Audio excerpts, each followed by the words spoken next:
intentar invadirla, el hipopótamo se encarga de matarlo y el cocodrilo de comerlo. A este animalito le gusta mucho el número 4, ya que tiene 4 patas en las cuales tiene 4 dedos, tiene 4 colmillos que llegan a medir hasta 44 centímetros, alcanzan un peso total de 4 toneladas. Y en el caso de las hembras, ellas presentan una pequeña y sexy cinturita de hasta 4 metros. Bajo el agua son capaces de durar entre 3 y 5 minutos, pero cuando se sienten amenazados, sorprendentemente alcanzan hasta la media hora sumergidos por completo.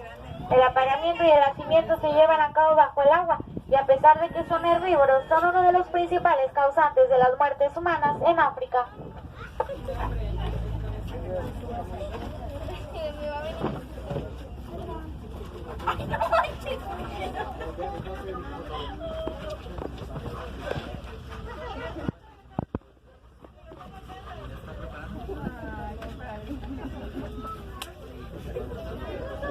Ahí.